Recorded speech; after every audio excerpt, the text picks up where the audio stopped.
안녕하세요. 오늘의 데일리 뉴스레터에 오신 것을 환영합니다. 1. 아르헨티나, 한국의 보답. 2. 미 삼성 메일에. 3. 조 바이든의 진심 어린 사과. 한번 진실을 알아봅시다. 한국이 아르헨티나의 새로운 토지를 얻게 되는 소식이 전해졌습니다.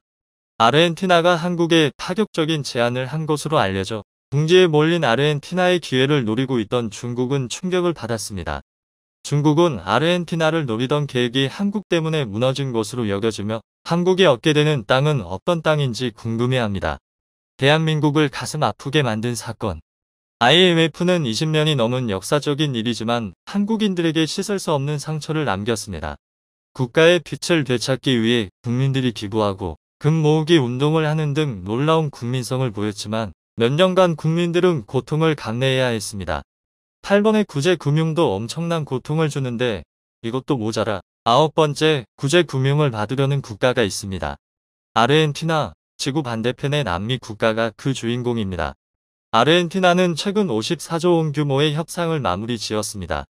현 아르헨티나 대통령인 알베르토 페르난데스는 SNS를 통해 IMF와 협상을 마무리 지었으며 IMF 이사회 승인만이 있다며 나라 파산 위기를 넘긴 것에 기뻐하는 모습을 보였습니다. 아르헨티나는 이전 정권이었던 2018년 IMF로부터 69조 원에 달하는 엄청난 금융 지원을 받기로 결정했습니다. IMF 역사상 최초로 지원하는 엄청난 금액이었죠. IMF는 최대 규모의 지원을 결정하면서 재정 적자를 줄일 것을 권고 0%에 가까운 재정적 차율을 아르헨티나가 유지하길 원했는데요.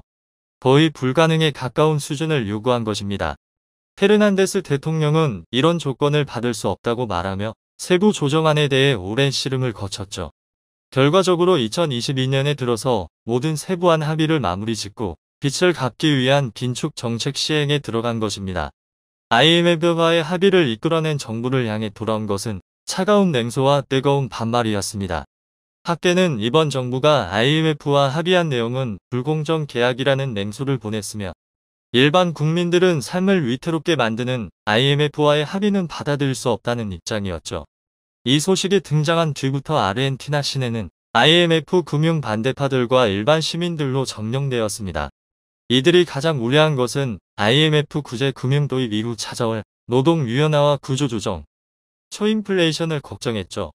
실제로 IMF가 내세운 조건들은 일반 국민들을 위협하는 조건들입니다.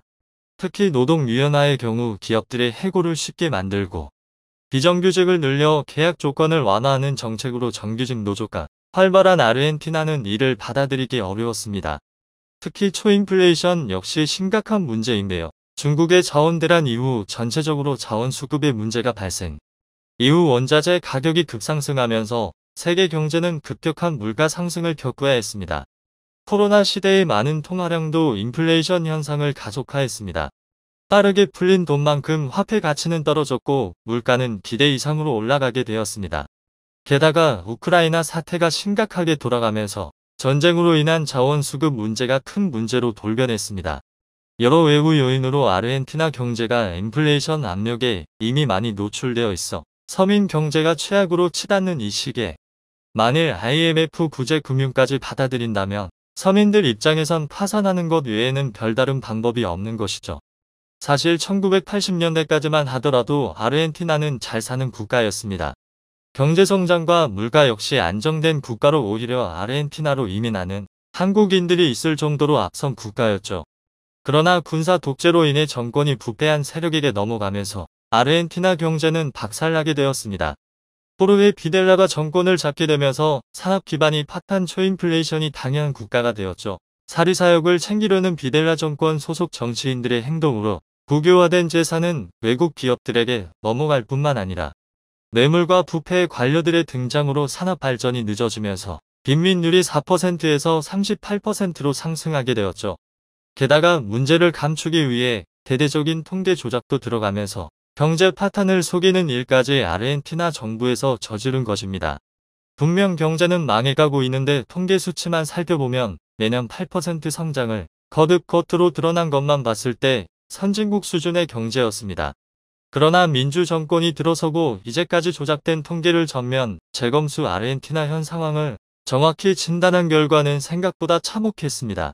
나라는 파산하기 직전이었고 돌아오는 빚 지급일을 늦추기 위해 IMF 구제금융을 받기 시작했습니다. 이 선택은 아르헨티나가 악순환을 거듭하는 계기가 되었습니다.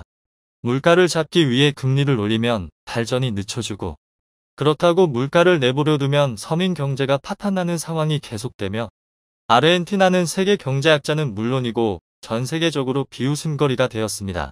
아르헨티나는 이를 타개하기 위해 특단의 조치를 취해야 했습니다. 평범한 방식으로는 지금의 파산 상태가 유지될 뿐 마이너스를 플러스로 바꾸기 위해선 뼈를 깎는 노력이 필요했습니다. 그 결과 아르헨티나는 놀라운 결정을 내리기에 이릅니다. 바로 자국의 땅을 한국에게 팔아넘기겠다는 결정을 한 것인데요. 사실 이 결정은 처음 내리는 결정은 아니었습니다. 한국은 1970년대 영농 이민을 위해 당시 환율로 12억 원을 들여 아르헨티나에 있는 넓은 농장, 야따마우카 농장을 구입하게 됩니다. 넓은 토지를 확보해 이곳으로 한국 이민을 유도 농사를 지어 그 농작물로 외화를 벌겠다는 의도였죠. 하지만 막상 구입한 농지는 농사를 짓기에 부적절한 곳이었습니다. 농작물을 기르기에 적합하지 않는 토양을 지녔기 때문이죠. 염분 농도가 지나치게 높은 야따마우카 농장은 애물단지가 되었습니다. 서울 면적의 3분의 1에 해당하는 넓은 땅이었지만 그 어떠한 관리도 하지 않은 채 내버려 두었고, 수익이 나지 않는 이 땅의 관리비와 세금은 고스란히 아르헨티나 정부의 손으로 들어가 국고 낭비의 대명사가 되었습니다. 결국 이 문제가 국회 감사장까지 올라가면서 큰 이슈가 되었죠. 이 땅을 재활용하는 것이 국가 과제가 되었는데요. 당시 많은 아이디어가 나왔고 이 땅의 토질 개선과 새로운 활용 방법들이 동원되었습니다. 그러나 활용 방안이 없다는 결론이 나왔고 이 토지는 다른 아르헨티나 주민에게 팔아넘기게 되었습니다. 한국은 땅이 있어도 제대로 활용하지 못한 기억을 가지고 있고 다시 한번 제대로 된 땅 투자를 하고자 했죠. 아르헨티나 역시 한국이 야따마우카 농장을 국가 차원에서 구입해 이를 활용했던 것을 잘 알고 있었고, 이 점에 착안해 한국에게 땅을 팔겠다는 제안을 한 것입니다. 돈이 필요한 아르헨티나 입장에서는 빠르게 외화를 벌 수 있기에 좋고, 한국 입장에서는 과거의 실수를 회복할 수 있는 기회이자 자원전쟁으로 치열한 전쟁터가 되고 있는 아르헨티나 땅을 손쉽게 얻을 수 있기 때문이죠. 두 국가 모두 아쉬울 것이 없는 상황입니다. 아르헨티나 정부는 한국 정부가 원하는 비옥한 땅을 중심으로 리스트를 선정, 최적의 조건을 갖춘 농지를 판매하겠다는 결심을 하며 한국을 적극적으로 설득 중입니다. 아르헨티나는 광활하면서도 비옥한 땅을 갖춘 국가인데요. 특히 팜파스 평원은 아무것도 안 해도 먹고 살 수 있을 정도로 비옥한 토지를 자랑합니다. 재정 적자를 막고 흑자 전환을 위해 아르헨티나 정부는 팜파스 평원 일부까지도 판매를 고려하는 것으로 알려졌습니다. 이렇게 된다면 한국은 풍요로운 땅을 손쉽게 손에 넣을 수 있는 것이죠. 한국에게 있어 더할 나위 없는 좋은 기회인 셈입니다. 중국도 아르헨티나 공략에 나서며 아르헨티나 토지를 탐내고 있습니다. 에너지 자원이 필요한 아르헨티나를 유혹하기 위해 중국 광핵 집단 CGN이 자체 개발한 원자로 기술 화룸1호의 수출 아르헨티나가 거절하기 어려운 기술 이전을 약속했죠. 230억 달러 이상의 중국 투자를 받게 되었다고 말하며 중국과의 협력을 약속한 페르난데스 대통령은 아르헨티나 산타크루즈 지역에 건설되는 47억 달러 규모 수력 발전 프로젝트도 중국과 협력하겠다고 밝혀 아르헨티나는 차이나머니에 잠식될 뻔했습니다. 그러나 중국에 대한 혐오는 아르헨티나 역시 예외는 아니었죠. 무분별한 개발을 저지르는 중국에 대한 분노와 중국에게 약한 모습을 보이는 현 정부를 못마땅하게 여긴 아르헨티나인들은 강한 반발을 보였습니다. 게다가 미국 정부 역시 아르헨티나에 간섭하며 중국과 거리두기를 종용했죠. 하루빨리 빚을 갚아야 하는 아르헨티나 입장에서 중국의 도움을 받지 못하게 되자 한국이 최고의 기회로 떠오른 셈이죠. 아르헨티나 대통령은 최근 주한 아르헨티나 대사를 통해 한국의 참여를 유도, 다양한 분야에서 한국 기업이 관심을 보이길 바란다고 말하며 현재 아르헨티나가 추진하고 있는 프로젝트를 설명했다고 하는데요. 특히 에너지 경제에 관심을 보이고 있다는 사실과 함께 한국이 관심 보일 만한 자원을 가진 땅들을 보여주었다고 합니다. 그리고 야따마우카 농장의 사례를 다시 겪지 않도록 정부 차원에서 이를 도와주겠다는 내용까지 나왔습니다.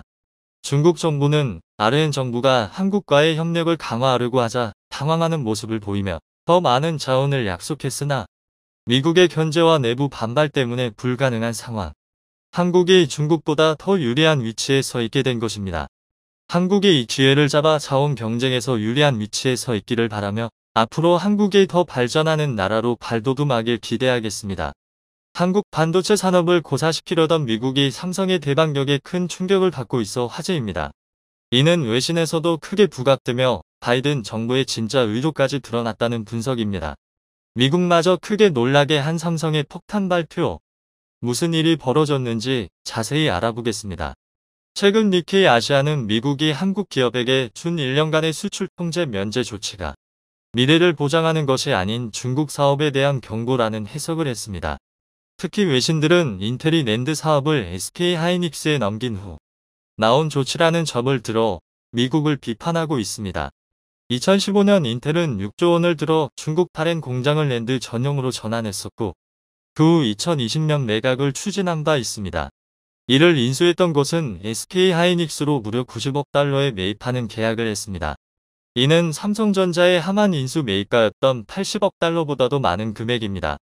하이닉스는 인텔 점유율 11%를 흡수해 총 23% 점유율로 일본 키옥시아를 뛰어넘어 단숨에 2위로 도약하려는 목적이었습니다. 중국 정부 또한 작년 말 SK 하이닉스의 인텔랜드 사업부 인수를 최종 승인했던 상황입니다. 그런데 올해 인수가 구체적으로 추진되는 과정에서 미국 정부가 갑자기 수출 통제를 발표했던 것입니다. 한국 기업에게는 수출 통제를 1년 유예한다고 통보했지만 이는 인텔랜드 사업이 SK 하이닉스에게 완전히 인수될 수 있는 시간을 버는 행동이라는 분석입니다. 아직 20억 달러 잔액과 인력 및 기술에 대한 인수인계가 진행 중이기 때문입니다. 1년 면제 대상에는 인텔이 하이닉스에 넘겼던 중국 다른 공장도 포함되어 있습니다. 인텔은 13일 자사 공식 트위터에 해당 내용을 직접 밝혔고 잘 떠넘겼다는 식의 안도감을 표출하기도 했습니다. 인텔 CEO 또한 미국의 대중 반도체 수출 통제가 지정학적으로 불가피한 내용이라며 한국 기업이 포함된 수출 통제를 더욱 부추기는 발언을 해 공분을 사고 있습니다. 삼성전자의 중국 시안 공장은 전체 낸드 플래시 생산량의 40%를 담당하고 있으며 SK 하이닉스 우시 공장은 전체 디램 생산량의 절반을 차지하고 있습니다. 여기에 인텔 낸드 사업까지 인수한 상황에서 미국이 결정타를 먹인 것입니다. 1년 유예 또한 미국 업체들에게 영향이 올까 선택했다는 설명입니다. 이런 행동은 미국의 또 다른 반도체 기업 마이크론과도 관련이 있습니다. 바이든 정부는 세계 3위 메모리 제조업체 마이크론을 키우려는 속셈을 가지고 있습니다. 삼성전자나 SK 하이닉스와 달리 중국 생산 비중이 높지 않다는 점을 노린 것이죠. 중국 시안에 테스트 시설을 갖추고 있지만 제조 공장은 없습니다. 이런 상황에 10월 4일 마이크론이 미국 본토에 대규모 반도체 공장을 짓겠다는 선언을 했고 중국에 대한 수출 통제는 그로부터 3일도 걸리지 않아 발표된 내용입니다. 이는 양쯔 메모리 IMTC 등 중국 업체를 견제하겠다는 명목이지만 중국에 투자한 한국 기업마저 좌지우지하려는 의도로 포위되고 있습니다.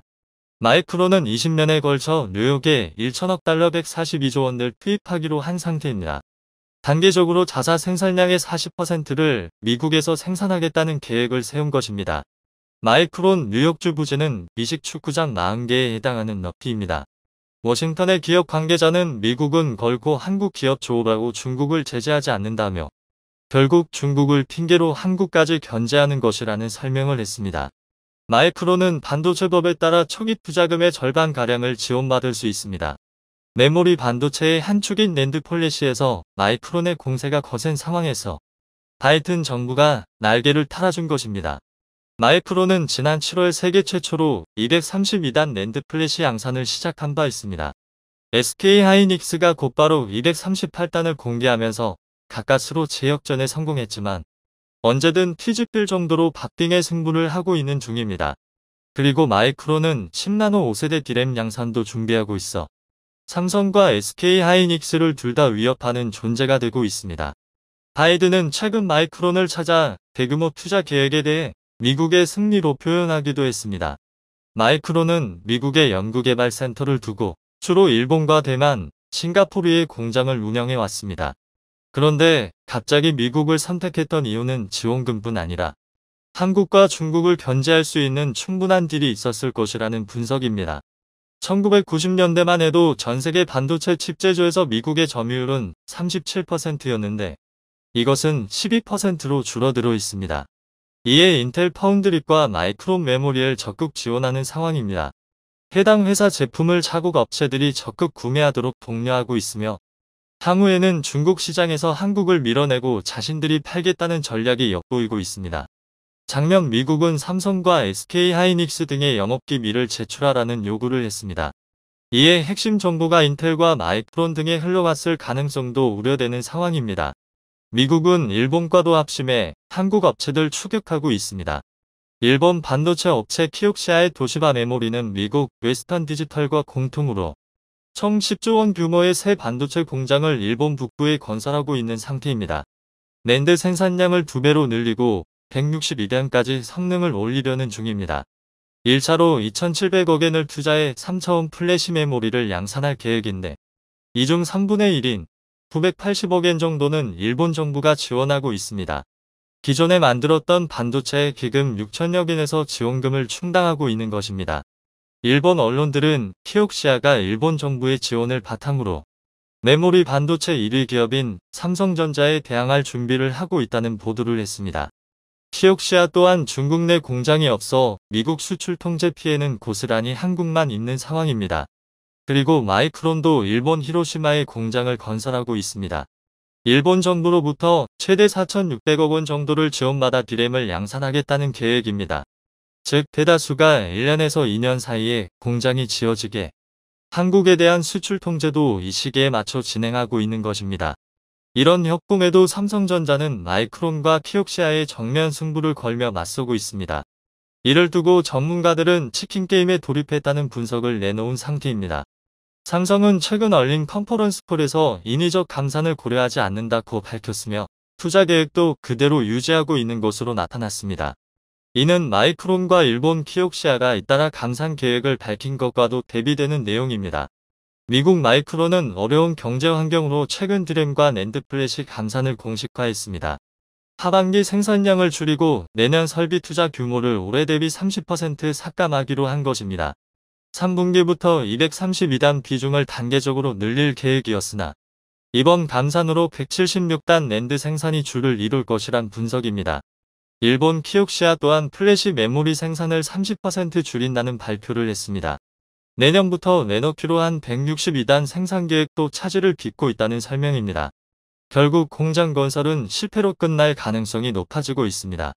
산케이신문이 보조금 지급 등으로 공급 과잉 문제가 터져 결국 자국 기업에 어려움이 생겼다는 토로를 했을 정도입니다.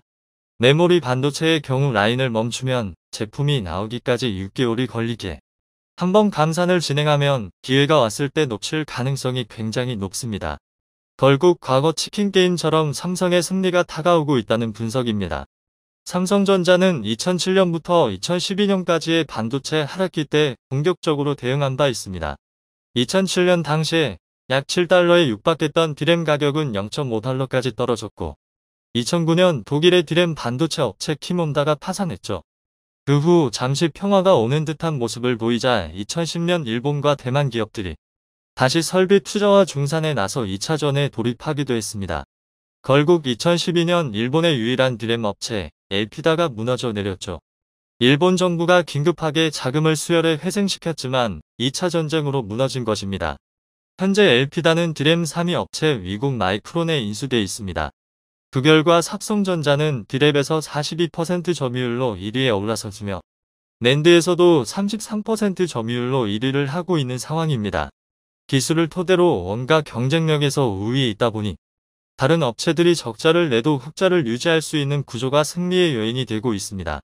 디램 반도체 이익률은 경쟁사 대비 5에서 10%포인트나 높은 상태입니다. 내년부터는 원가 절감 폭이 경쟁사 대비 3배 이상 확대돼 디램 마진 격차는 더욱 벌어질 것으로 나타나고 있습니다.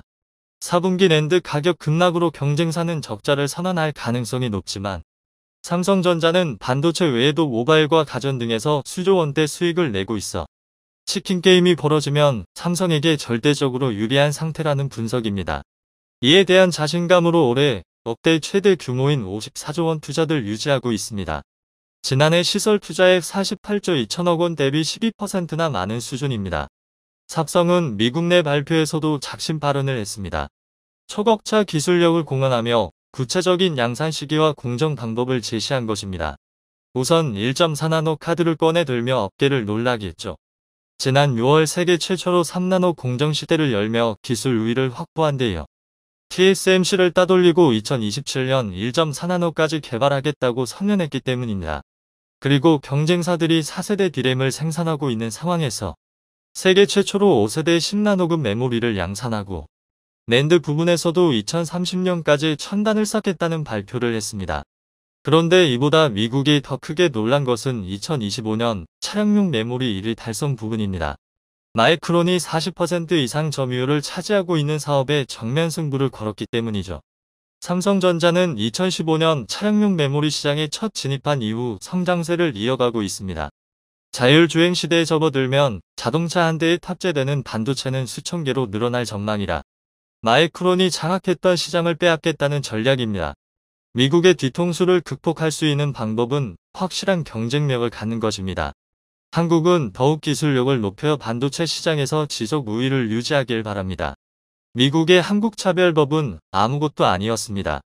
미국은 훨씬 더 교묘한 방법으로 뒤에서 한국으로부터 엄청난 돈을 뺏어가고 있었다는 소식이 최근 밝혀지면서 우리에게 너무나도 큰 충격을 주고 있습니다. 이에 한국은 이제 가만히 참고 있지 않을 것이라 폭탄 선언하며 바로 실행에 옮겨 미국을 발칵 뒤집어 놓았는데요. 한순간에 바이든 행정부를 쑥대밭으로 만들어 놓은 한국의 엄청난 히든카드. 지금부터 최고 수익률에서 여러분들에게 이 놀라운 소식 바로 전해드리겠습니다. 바이든의 한국차별법은 아무것도 아니었습니다. 최근 수년간 미국이 국내 기업에 무려 4조 186억 원의 반덤핑 관세 폭탄을 매긴 사실이 밝혀지면서 논란이 커지고 있습니다. 같은 기간 한국이 미국 기업에 부과한 반덤핑 관세는 고작 39억 원에 그치고 있는데요. 한국은 미국과 자유무역 협정을 체결한 국가로 사실 0%에 가까운 관세로 정부의 개입이 없어야 하는 것이 정상입니다. 그런데 조 바이든 행정부가 최근 중간 선거를 앞두고 지지율을 높이기 위해 미국 우선주의 정책을 강화했고 한국을 가장 만만한 희생양으로 삼은 것이라 전문가들은 전했습니다. 이렇게 한국으로부터 얻어낸 돈 수조 원에서 수십조 원을 마치 자신의 트로피인 양 미국인들에 자랑하며 표를 구걸하고 있는데요. 전 세계 국가 중 미국에 가장 많이 투자하고 있는 국가 1위가 바로 한국. 가장 많은 일자리를 미국인들에게 선사하고 있는 국가 1위도 바로 한국인데 바이든 행정부는 은혜를 배신으로 갚은 꼴입니다. 자, 그런데 미국에 당하고도 아무런 말조차 하지 못하는 일본과는 달리 한국은 너무나도 강력한 히든카드를 꺼내 들며 바이든 행정부를 한방에 초토화시켜버렸습니다. 대체 빅 프라블럼 그거 참 큰 문제예요. 최근 외교 소식통이 전한 미국 정부 관계자의 발언입니다. 바이든의 한국차별법이 시행되자 미국 정부 관계자들은 큰일 났다며 어쩔 줄을 몰라 하고 있는데요. 한국차별법 때문에 뒤통수를 맞은 것은 분명 한국인데 왜 반대로 미국 측에서 이렇게 어쩔 줄 몰라 하며 조바심을 내고 있는 것일까요? 네, 바로 한국산업기술보호위원회가 전기차 관련 핵심 한국 기업들의 미국 진출을 막아버리는 파격적인 결단을 내려버렸기 때문입니다. 미국이 어쩔 줄 몰라 하며 조바심을 내고 있는 이유는 바로 한국이 한국기업 LF의 미국 진출을 막아버렸기 때문입니다. 전기차 배터리의 핵심 소재인 양극재 분야에서 세계 최고라 평가받는 곳입니다. LF는 미국에 초대규모 공장을 짓고 미국에서 생산되는 전기차 배터리 생산에 꼭 필요한 양극재를 공급하려 했는데요. 현재 최첨단 신기술이 필요한 세계 최고 품질의 양극재는 미국 기업조차 재현해내지 못하는 엄청난 기술입니다. 세계 최고의 품질을 자랑하는 한국산 양극재를 쓰지 못하게 되면 어쩔 수 없이 중국산을 써야 하는데 중국산 양극재가 탑재된 중국산 전기차의 품질이 얼마니 심각한지는 전 세계인들이 이미 잘 알고 있습니다. 전 세계 소비자들은 중국산 전기차를 타는 것은 자살행위나 다름없다라는 말까지 서슴지 않습니다. 중국 전기차는 근래에 들어와 급성장을 이루고 있습니다. 하지만 성장 속도에만 신경을 쓴 나머지 완성도 측면에서 부족한 점이 많다는 지적을 받고 있습니다. 특히 몇몇 브랜드에서 자율주행 결함이 지속적으로 발생해 품질에 대한 불안감이 증폭되고 있는 실정입니다. 그 중에서도 지난 8월 12일에 발생한 니오 ES8의 자율주행 결함은 중국 전기차 업계에 크나큰 파장을 불러왔습니다. 자율주행 결함으로 인해 사망사고가 발생했을 뿐만 아니라 이를 은폐하려는 듯한 영상까지 공개되었기 때문입니다. 게다가 당시 사고 차량에 탑승해 있던 운전자가 유명 묘식 프랜차이즈 업체의 CEO인 리논친으로 밝혀지면서 니오의 브랜드 이미지는 그야말로 바닥까지 추락했습니다. 뒤이어 9월 23일에는 샤오펑 P7의 자율주행 결함이 수면 위로 떠올랐습니다. 자율주행을 켜둔 상태에서 고속도로를 주행하던 도중 트레일러와 추돌하는 사고가 발생했기 때문입니다. 당시 운전자는 인터뷰를 통해 P7의 자율주행 기능이 전방 트레일러와의 거리를 제대로 인식하지 못해 사고가 발생했다라는 말을 남겼습니다. 아울러 운전자는 샤오펑의 자율주행 기능은 치명적인 결함을 갖고 있다. 혹여 구입을 고려하고 있다면 절대로 사지 마라라는 말을 덧붙였습니다. 자율주행 결함과 함께 중국 전기차의 발목을 잡고 있는 것은 바로 배터리 화재입니다. 수차례에 걸친 배터리 리콜이 무색할 정도로 중국 전기차는 배터리 화재로부터 벗어나지 못하고 있습니다. 위에서 언급한 신흥 전기차 3인방은 물론 체리자동차나 광저우기차와 같은 전통차 업체까지 말이죠. 일각에서는 이처럼 지속적인 배터리 화재의 원인으로 중국의 배터리 제조사인 캐트를 지목하고 있습니다. 배터리 화재가 발생한 중국 전기차 모두 캐틀이 공급한 리튬 배터리를 탑재하고 있었기 때문입니다. 실제로 캐틀의 배터리는 이전부터 고온과 외부 충격에 취약할 것이라는 평가를 받아왔습니다. 통상적으로 니켈 함량이 높은 배터리는 성능이 높은 대신 안전성이 낮은 편인데 캐틀이 공급하는 NCM811 배터리는 니켈 함량이 무려 80%에 달했기 때문입니다. 물론 충분한 기술력을 갖추고 있다면 니켈 함량을 높이는 것은 문제가 되지 않습니다. 단적인 예로 국내 스타트업 기업인 SM랩 멜라브에서는 세라믹 코팅과 단결점 형태를 통해 니켈 함량을 98%까지 끌어올리기도 했습니다. 그러나 캐틀은 그럴 만한 기술력을 갖추지 못했습니다. 중국의 한 네티즌이 공개한 영상에 따르면 캐틀의 NCM811 배터리는 중국 배터리 안전 규격인 GB/T 31,485 표준에 따라 진행된 테스트를 통과하지 못한 것으로 드러났습니다. 대도시를 제외한 중국의 도로 환경이 꽤나 험악하다는 것을 고려하면 이는 화재의 원인이 되기에 충분합니다. 이렇게 심각한 품질의 전기차를 만들지 않기 위해서는 세계 최고의 품질을 자랑하는 한국산 양극재를 탑재한 한국산 전기차 배터리와 다른 부품들이 필요한데요. 한국이 미국에 너무나도 강력한 반격을 가했습니다. 한국산업기술보호위원회에서 세계 최고의 첨단 양극재 기술을 보유한 한국 기업 LF의 미국 공장 설립 허가를 내주지 않았습니다. 첨단 기술인 양극재 제조 기술에 대한 보안 조치가 미흡하다는 이유에서입니다. 산업기술보호법은 반도체, 배터리 등 국가 핵심 기술을 수출하거나 관련 회사가 인수합병 대상이 될 경우 산업부 장관 허가를 받아야 가능하도록 규정했습니다. 한국이 이례적으로 헬멧 미국을 향해 한방 먹인 모양새입니다. 더구나 미국이 일하로 목리를 부리면서 한국 기업들이 가뜩이나 수세에 몰리는 상황이 지속되고 있는 만큼 일각에서는 통렬하다라는 반응도 나옵니다.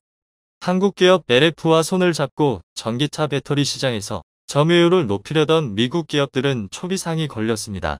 한국산보다 품질이 훨씬 떨어지는 중국산을 사용하게 되면 안정성에도 심각한 위험이 생길 뿐만 아니라 중국산을 사용하게 되면 바이든 행정부로부터 보조금도 받지 못하기 때문에 이러지도 저러지도 못하는 상황에 어쩔 줄 몰라 하고 있습니다. 미국 입장에서 더 큰 문제는 이렇게 한국이 LF를 시작으로 세계 최고의 기술력을 보유한 전기차 관련 한국 기업들을 모두 미국에서 빼내 한국에 공장을 짓도록 하거나 막대한 보조금과 혜택으로 한국에 러브콜을 보내고 있는 유럽과 호주, 캐나다, 멕시코로 옮기려 하고 있기 때문입니다. 특히 유럽연합은 이번 미국의 한국차별법을 강하게 비난하며 미국 대신 유럽에 투자해 공장을 짓게 되면 미국보다 훨씬 더 많은 보조금뿐만 아니라 한국 기업들이 유럽에서 사업을 할 때 오직 한국 기업들에만 상상을 초월하는 특혜를 줄 것이라는 파격적인 제안을 해왔습니다. 실제로 유럽인들 사이에서 한국차에 대한 인기도 폭발적인 속도로 상승하고 있습니다. 최근 현대기아가 출시한 아이오닉5와 기아차의 EV6은 유럽인들이 가장 좋아하는 디자인 1위, 내부 기술도 1위라며 유럽 매체들이 대대적으로 보도했고, 이는 곧 실제 구매로 이어졌습니다. 올해 상반기 현대차 그룹은 사상 최초로 유럽에서 르노그룹을 제치고 3위라는 말도 안 되는 기록을 세웠습니다. 전 세계 자동차의 심장이라 불리는 유럽에서 한국 브랜드가 유럽 브랜드들을 제치고 3위를 기록한 것은 역사적인 일입니다. 독일의 최고 자동차 전문 매체 아우토빌트는 한국의 EV6 전기차 충전 기술은 전 세계 어느 국가도 감히 따라할 수 없는 엄청난 수준이다. 이미 한 세대 앞서 있다라고 극찬했습니다. 반면 미국은 유럽인들에게까지 강하게 비난받으며 국제적으로 고립되기 시작했습니다. 지나친 보호무역주의로 한국을 포함한 동맹국들의 심각한 피해를 끼치는 것은 물론이고, 특히 바이든 행정부는 동맹국을 자신의 포올리기용 도구 정도로 생각하고 있다는 것이 이번 사태를 통해 드러나면서 미국에 대한 반감이 증폭되고 있습니다. 뿐만 아니라 이제는 미국을 대표하는 기업이 된 테슬라, 일론 머스크 테슬라 CEO의 최근 막말 논란이 유럽에서 큰 이슈가 되면서 유럽인들의 미국에 대한 반감이 더욱더 커지고 있습니다. 테슬라 최고 경영자 CEO 일론 머스크가 러시아가 일방적으로 병합을 발표한 우크라이나 점령지에서 UN 감독 아래 재투표를 포함한 종전안을 제안하자 볼로디미르 젤렌스키 우크라이나 대통령이 발끈하고 나섰다고 로이터 AFP 통신이 3일 현지 시간 보도했습니다. 세계 최고 부호인 머스크는 이날 러시아가 주민투표를 거쳐 지난주 자국으로 병합한 우크라이나 점령지 4곳에서 UN의 감독 아래 주민투표를 다시 실시, 주민들의 뜻에 따라 병합 여부를 최종 결정하는 것을 비롯해 이번 전쟁을 끝내기 위한 계획을 제시한 뒤 1억 명이 넘는 자신의 팔로워들에게 찬반 투표를 해달라고 독려했습니다. 머스크의 종전안에는 또한 러시아가 2014년 병합한 크림반도를 러시아의 영토로 정식으로 인정하고 우크라이나가 크림반도로의 물 공급을 보장하는 한편 우크라이나를 중립국화하는 방안도 포함됐습니다. 젤렌스키 우크라이나 대통령은 머스크의 돌출 제안에 즉각 반발했습니다. 젤렌스키 대통령은 트위터에 우크라이나를 지지하는 머스크와 러시아를 지지하는 머스크 가운데 당신은 어떤 에실론 머스크를 더 좋아하느냐라는 질문을 올려 불쾌감을 드러냈습니다. 러시아의 우크라이나 침공을 적극적으로 비판해온 발트 3국 중 하나인 리투아니아의 기타나스 나우세다 대통령도 비판에 가세했습니다. 나우세다 대통령은 친애하는 머스크 씨, 누군가가 당신의 테슬라 바퀴를 훔치려 할 때 양측의 투표로 그 행위를 지지했다고 하더라도 훔치려는 사람이 그 차량이나 바퀴의 합법적인 소유자가 될 수는 없다라는 트윗을 올려 머스크의 제안을 꼬집었습니다. 퇴임하는 안드리이 멜리크 독일 주재 우크라이나 대사는 트윗에 머스크 당신에 대한 내 외교적인 반응은 XX 벌이라는 것이라고 밝혀 격앙된 감정을 숨기지 않았습니다. 영상이 도움이 되셨다면 구독과 좋아요 부탁드리며 오늘도 감사합니다. 최고로 멋진 하루 보내시길 바랄게요.